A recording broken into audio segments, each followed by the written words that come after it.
Paskong Pasko pero naawi sa horror ride ang pagkadiskaril ng isang atraksyon sa isang peryahan sa Pangasinan. 12 ang sugatan, nakatutok si Jasmine Gabriel Galvan ng GMA Regional TV. Masaya at kita nag-e-enjoy ang mga sakay ng amusement ride na ito sa San Jacinto, Pangasinan. Pero makalipas ang ilang sandali, nabalot sila ng takot at pangamba nang masira at bumigay ang amusement ride. Makikitang nakahiga na sa sahigang ilang sakay. Rumisponde agad ang mga pulis. Kasunod ang ambulansya na nagsakay sa mga nasugatan sa insidente. Sa investigasyon ng pulisya, 30 ang sakay ng amusement ride. 12 sa kanila ang dinala sa ospital. Nag-collapse nga siya sa gitna, bumigay yung welding niya sa gitna, nabali. Hindi naman siya bumagsak, however, sumadsad siya nung nag-collapse siya. Isa sa mga sakay ng nasirang amusement ride ang 19 anyos na si Lisa, hindi tunay na pangalan. Trabahadora siya sa mismong peryahan. Nagtamo siya ng sugat at pasa sa katawan pero hindi na siya dinala sa ospital. Hindi raw niya naisip na masisira ang amusement ride dahil lagi naman daw itong dumadaan sa inspeksyon bago ang operasyon. Nung pangalawa po, pababa po, saka po siya nasira. Naano po sa gitna, talagang nasadya po. Nadaganan po yung mga bata dito sa bandang gitna. Isa rin sa mga sugatan ang 11 taong gulang na anak ni Aling Jessa na kasama sa mga dinala sa ospital. Masakit daw dito niya, madam. Naipit daw kasi sila sa yung nila dito, chest nila dito. Siyempre may nararamdaman sila, madam. Gusto namin sana sagutin yung mga opo, madam. Ayon sa pamunuan ng San Jacinto Police Station, nangako ng tulong pinansyal ang operator ng amusement ride. Sa ngayon, pansamantalang sinuspindi ang operasyon ng peryahan habang nagpapatuloy ang investigasyon ng pulisya. Tumanggi na magbigay ng pahayag ang operator ng amusement ride. Mula sa GMA Regional TV, Jasmine Gabriel Galvan, nakatutok 24 oras. Sa kulungan nagpasko ang halos 700 wanted sa iba't ibang kaso at nasa kote ng pulisya sa Calabarzon. Kabilang dyan ang wanted sa kasong iligal na droga at panggahasa na nalambat sa Quezon. Ayon sa Calabarzon Police, bahagi ito ng Project Paskulong, kung saan inabangan para maaresto ang mga wanted na nagtatangkang umuwi sa kanilang kaanak ngayong Kapaskuhan. Sa Iloilo, isa pang wanted sa rape ang hinabol ng mga operatiba, pati ang isang wanted na nagtangkang magbenta ng baril sa undercover na pulis. Tuloy-tuloy naman hanggang gabi ang Christmas bonding ng marami sa isang amusement park sa Laguna. Oot ang Pasko ay para sa mga bata, pero doon, pati mga trentahin o higit pa, abay, feeling kids at heart. Makisaya rin tayo sa live na pagtutok ni Darlene Kai. Darlene! Merry Christmas, Vicky! Alam mo, libo-libong tao yung pumunta rito sa isang theme park sa Laguna para i-enjoy ang mga rides at ibang atraksyon ngayong mismong araw ng Pasko. Exciting rides, selfie-worthy na mga atraksyon at masayang bonding ang hanap ng mga dumayo sa isang theme park sa Laguna para ipagdiwang ang araw ng Pasko. Ang pamilya ni Patricia na taga Novaliches, Quezon City, first time makarating dito. Merry Christmas! Masarap kasi magkakasama kaming lahat dito at minsan lang po talaga namin maranasan. At syempre sa bonus namin sa amo namin, kaya nandito kami. Ang pamilya naman ni Jojo na mula pa sa Guagua, Pampanga, tradisyon ng mamasyal tuwing Pasko. Pasyal lang, ganyan. Sumakay ng mga rides kung kakayanin. Para sa mga bata, para sa mga puko, ganyan, mamasyal tuwing araw ng Pasko. Mayroon ding tulad ng pamilya ni Racy na hindi man nagdiriwang ng Pasko ay pumunta pa rin dito para mag-celebrate ng kaarawan kasama ang pamilya. Namamasyal lang po since holiday, walang pasok. At birthday ko rin po kahapon, so it's a kind of celebration po. Saan mang sulok ng theme park ay may pamilya at magbabarkada na namamasyal, nagpipicture-picture at sumusubok sa iba't ibang rides. Very nice! Exciting! Woo! Merry Christmas, guys! Ang 9 na taong gulang na si Krish ay talaga raw nag-enjoy. Nakakatakot, pero pag natapos ko na, feeling ko gusto ko pa ulit. Happy po ako sa kanila kasi gusto naman din talaga nila. Saka yearly din po namin siyang ginagawa. At bilang nandito na rin, masubukan na nga ang ibang rides. Subukan natin tong Extreme Tower na extreme din ang taas. Dahil takot ako sa heights, good luck. Ang taas na. Pwede ba hanggang dito na lang? Oh my God. Kita ko na yung GMA. Oh my gosh, ang taas na. Oh my gosh.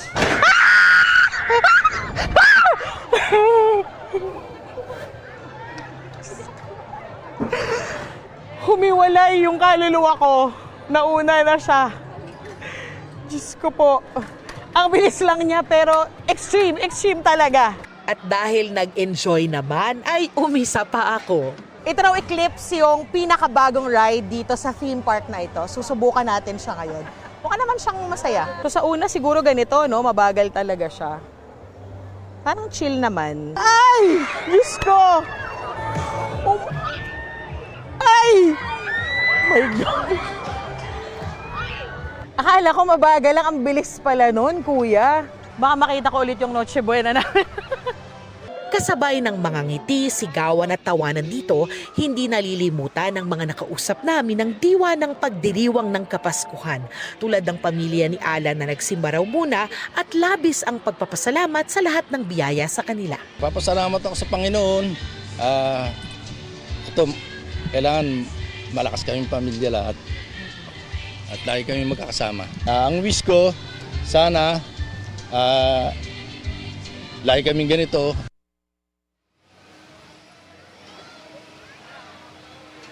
Vicky, katatapos lang ng makulay at literal na pasabog na fireworks display na talagang inabangan ng mga tao rito.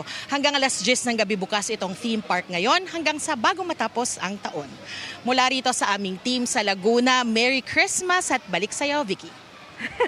Hirap maghanap buhay, Darlene, ano? Pero Merry Christmas at maraming salamat, Darlene Kai.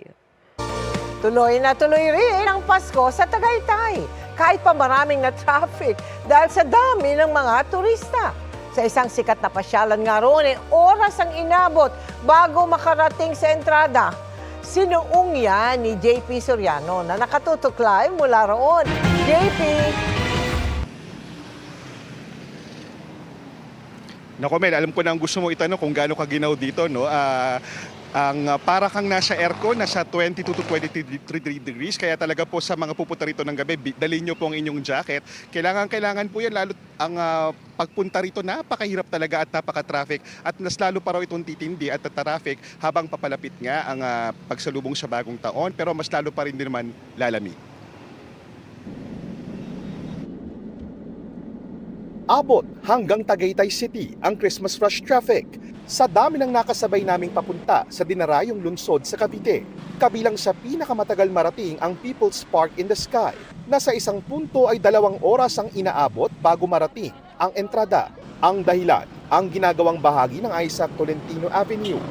Hindi naman niya napigil ang Christmas spirit ng pamilya Bonavente na kahit sa gilid ng kalsada ay masayang nakapag-picnic. Pinagsaluhan nila ang litsyong manok at ham na tira mula sa kanilang Noche Buena. Nakaka-drain siya talaga. Nakakaubos din ng oras. Halos parang sa kalsada ka na lang. Nandito na, enjoy na lang kasi minsan lang naman.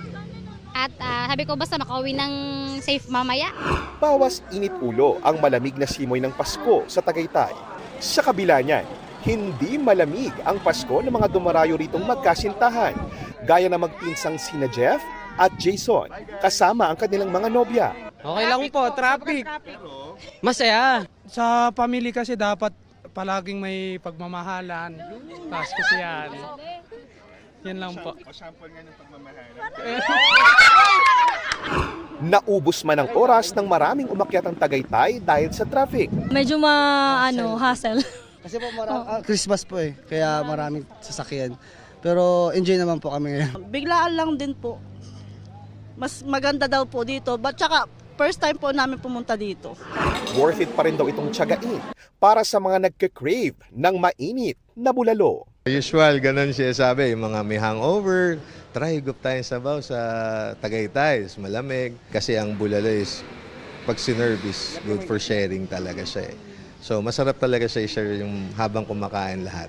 Perfect match sa sabaw ang crispy tawilis. Sumisikat namang pulutan sa Tagaytay ang flaming pusit. Naku Mel, ang dami pang kumakain ngayon sa mga bulaluhan dito at anumang oras ay pauwi na rin sila. At dito sa ating nilalagyan na medyo maluwag na ang daloy ng trapiko sa Tagaytay na Sugbo Highway at payo po ng mga otoridad sa mga pabalik ng Maynila, ingat po sa pagpamaneho. At syempre, Merry Christmas Mel at mga kapuso. Maraming salamat at maligayang Pasko sa iyo, JP Soriano. Mga kapuso, maulan ang naging pagsalubong sa Kapaskuhan ng ilan nating kababayan. Sa Makilala, Cotabato, hindi agad nakauwi ang ilang namili sa palengke kahapon pang Noche Buena. May mga lugar ding binaha. Ang mga ganyang biglaang pag-ulan o thunderstorms, bunsod ng easterlies na patuloy na nakakaapekto sa Visayas at Mindanao, gayon din sa Palawan. Umiiral din ang northeast monsoon o amihan kaya asahan pa rin ang maulap na panahon na may mga panakanakang ulan sa malaking bahagi ng bansa.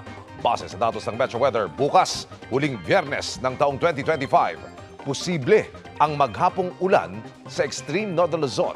Kaya mag-ingat po sa banta ng baha at landslide. Sa hapon, posible ang kalat-kalat na hanggang katamtamang ulan sa eastern section ng Luzon. Gayun din sa Palawan. Asahan naman ng maulang umaga sa ilang bahagi ng Central Visayas, pati sa mga isla ng Sulu at Tawi-Tawi sa Mindanao. Posible namang mabawasan ang mga pag-ulan pagsapit ng hapon hanggang gabi. Sa Metro Manila, mababa ang tsansa ng ulan sa maghapon pero maging handa pa rin sa posibilidad ng thunderstorms kaya laging magdala ng payong kung lalabas. Samantala, may gale warning sa Batanes, northern coast ng Cagayan, kasama ang Babuyan Islands, Ilocos Norte at ilang bahagi ng baybayin sa Ilocos Sur. Inabisuhan ang mga sasakyang pandagat na huwag munang pumalaot dahil malakas at matataas ang alon.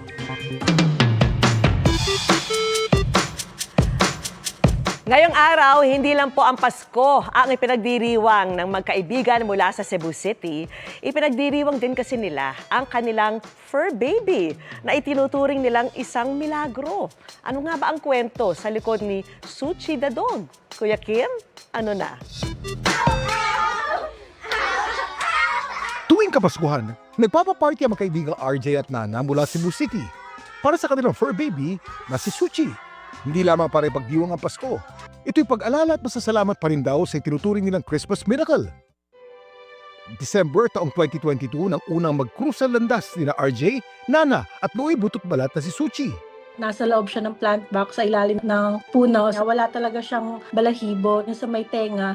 Grabe, sobrang kapal. Hindi mo talaga siya madidistinguish na kung anong breed siya. Pinost namin siya, baka mamaya may naghahanap sa kanya or may mga nag-claim sa kanya. Pero nung makita nila yung situation, hindi na sila nag-call back sa amin. Hanggang naisipan na lang namin na i-adapt na lang namin as part of the family. Si Suchi kanila raw pinakonsulta sa veterinaryo. Very abnormal yung mga results, no? Biochem test. So every week for 3 months, pabalik-balik kami, trial and error kami ng mga pagkain niya, kung ano yung bawal. Pero dahil sa kanilang pagpupursigi, si Suchi di malang gumaling. Mabilis yung pagtubulit ng balahibo niya. Mula noon, binuhos nila kay Suchi yung pagmamahal na tila pinagkait sa kanya noon. Hindi namin siya tinitreat as a fur baby. Parang baby talaga namin siya. Mag-isa lang kasi ako sa bahay. Meron na akong kasama. Hindi ko na ma-feel na alone lang ako. Kaya bilang pasasalamat, tuwing Desyembre sila nagpapaparty para kay Suchi. Naging tradition na mamimigay doon sa mga batang kalsada. Nagpapagames kami, namimigay kami ng mga loot bags for the kids, loot bags for the pets. Ayon sa POS o Philippine Animal Welfare Society, nitong nakaraang taon, tinatayang mahigit 13 million stray animals ang palaboy-laboy sa ating mga lansangan. Kalunos-lunos ang buhay nila. Walang nag-aaruga, walang matirhan, at walang makain. Gayunman posibleng mabago ito. Isa sa mga tinitingnang solusyon ng POS ang pagpapakapon sa mga stray animals. Sinusulong din ng POS ang responsible pet ownership sa bawat fur parent at kanilang pakiusap sa mga balak mag-alaga ng pets. Adopt, don't shop. Libo-libong rescued na aso at pusa kasi ang nag-aantay na mabigyan ng pangalawang pagkakataon at bagong tahanan. Ngayong araw ng Pasko, ipalaganap natin ang pagmamahal at malasakit, hindi lang sa ating kapwa, pati na sa mga hayop na ating nakakasalamuha. Ito po si Kuya Kim at sagot ko kayo, 24 oras. Inabot na ng Pasko ang paghahanap sa isang pari ng Archdiocese of Palo sa Tacloban City na nawala nitong Martes. Ayon sa pulisya, December 23, huling nakita ang pari na si Father Edwin Coots Caintoy, Cura Paroko ng San Jose del Malibago Parish. Inihatid pa umano siya ng kanyang sakristan gamit ang motorsiklo bago sumakay ng isang bus at bumaba sa kanto ng isang simbahan sa naturang lungsod. Nahagip din siya ng CCTV habang naglalakad sa isang mall sa lugar pero hindi pa rin siya nakikita hanggang ngayon. Kaya panawagan ng mga otoridad sa sinumang may impormasyon sa kinaroroonan ng pari makipag-ugnayan sa Archdiocese o sa Babatngon Police Station. Nasa screen po ninyo ang kanilang mga numero. Posible umanong makaapekto sa mental wellness ng mga opisyal na mga kagawaran ang pagkamatay ni dating DPWH Undersecretary Catalina Cabral ayon kay Vice President Sara Duterte. I think makaka-epekto ito sa mental wellness ng mga undersecretary at mga assistant secretary dyan sa mga opisina ng mga department. Dahil yung mga kaparte ng mga anomalya, mag-iisip na sila kung mahuhulog din ba sila sa bangin. Ayaw ding magbigay ng espekulasyon ni Duterte sa pagkamatay ni Cabral dahil wala siyang nabasang reports kaugnay nito. Kaugnay naman sa umano'y naging pagbisita niya kay dating Congressman Arnie Teves na nakapiit ngayon sa Camp Bagong Diwa sa Taguig. Hindi ito kinumpirma o itinanggi ni Duterte. Pero itinanggi niyang kilala niya si Ramil Madriaga na nagpakilalang bagman niya na naunang nagsabing 2 beses siyang binisita ng bise sa kulungan. Samantala, sinabi rin ni Duterte na hindi pa sila nagkakausap ni Senador Bato de la Rosa na patuloy ang pagliban sa mga sesyon sa Senado. And this is it mga kapuso, showing na sa big screen ang 8 film entries sa Metro Manila Film Festival. Kabilang dyan ang Love You So Bad na pinagbibidahan ni Will Ashley, Bianca De Vera at Dustin Yu. Extra merry nga raw ang Pasko ng trio dahil sa overwhelming love at support ng fans. Makichika kay Nelson Canlas.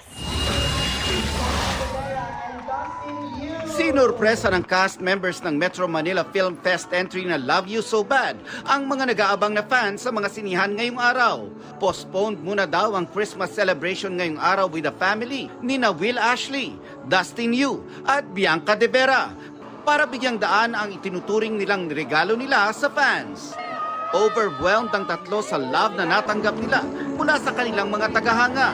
May mensahe ang tatlo sa isa't isa ngayong araw ng Pasko kung saan isang malaking milestone sa kanilang mga career ang kanilang natanggap. Grabe yung pinagdaanan natin this year. Gusto ko ibatiin ng Merry Christmas and I want to say na sobrang proud ako sa inyong dalawa. Nandito na tayo ngayon sa araw na to na pinakaantay natin and good luck to us. Sana, di ba?